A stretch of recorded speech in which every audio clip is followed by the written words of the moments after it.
Vendredi 11 juillet 2025, mesdames et messieurs, bonjour et bienvenue à l'actualité du jour sur Iroko Média Télévision.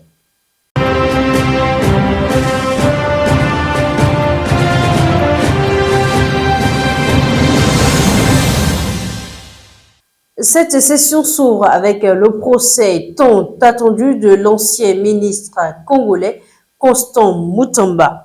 Le procès de l'ancien ministre de la Justice congolais, accusé de détournement de fonds publics, a débuté hier, mercredi 9 juillet, à Kinshasa, mais a été reporté au 23 juillet prochain après une première audience. Arrivé en retard au tribunal, l'ex-ministre est poursuivi pour avoir attribué un marché de près de 30 millions de dollars à une société fictive pour la construction d'une prison à Kisangani. Le parquet accuse la société Zion Construction, jugée inexistante, de n'avoir jamais mené de travaux. Ses avocats, nombreux et très actifs, dénoncent un procès à caractère politique soulignant des irrégularités dans la procédure, notamment le non-accès aux pièces du dossier. La défense a obtenu un renvoi affirmant que leur client pourrait être acquitté une fois les faits examinés sur le plan juridique. Ressorti libre de l'audience, Constant Mutamba, ex-candidat à la présidentielle de 2023, risque jusqu'à 20 ans de prison sans possibilité d'appel, mais reste silencieux pour l'instant. Hors de l'Afrique, France, Royaume-Uni, un accord pilote sur l'échange de migrants en vue. La France et le Royaume-Uni ont annoncé un accord inédit sur la gestion des flux migratoires. Lors de la visite d'État d'Emmanuel Macron à Londres, le Premier ministre britannique, Keir Starmer, a révélé la mise en place prochaine d'un projet pilote d'échange de migrants. Selon les termes de cet accord, les migrants arrivant illégalement au Royaume-Uni par petits bateaux seront renvoyés rapidement en France. En contrepartie, un autre groupe de migrants respectant les procédures légales sera autorisé à venir au Royaume-Uni. Starmer,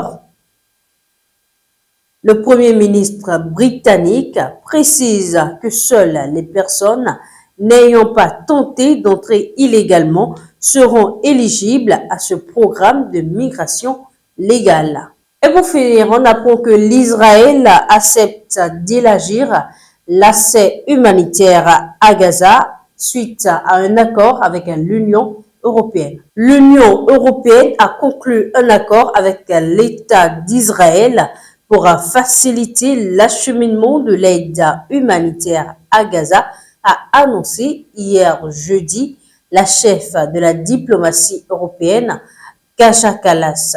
Selon elle, cet accord prévoit l'ouverture de nouveaux points de passage au nord et au sud de la bande de Gaza, ainsi qu'une augmentation importante du nombre de camions transportant des produits alimentaires et non alimentaires. Parmi les mesures annoncées, la réouverture des corridors d'aide via la Jordanie et l'Égypte, la possibilité de distribuer de la nourriture par les boulangeries et les cuisines communautaires, la reprise des livraisons de carburant pour les ONG et le rétablissement de l'électricité pour alimenter l'usine de dessalement d'eau à Gaza.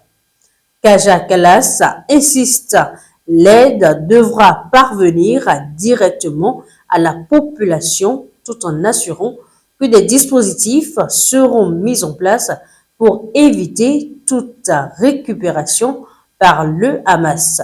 Cet accord survient dans un contexte de tensions croissantes entre l'Union européenne et l'État d'Israël, alors que plusieurs pays européens, dont la Belgique, l'Espagne et l'Irlande, demandent la suspension de l'accord d'association entre l'UE et l'Israël.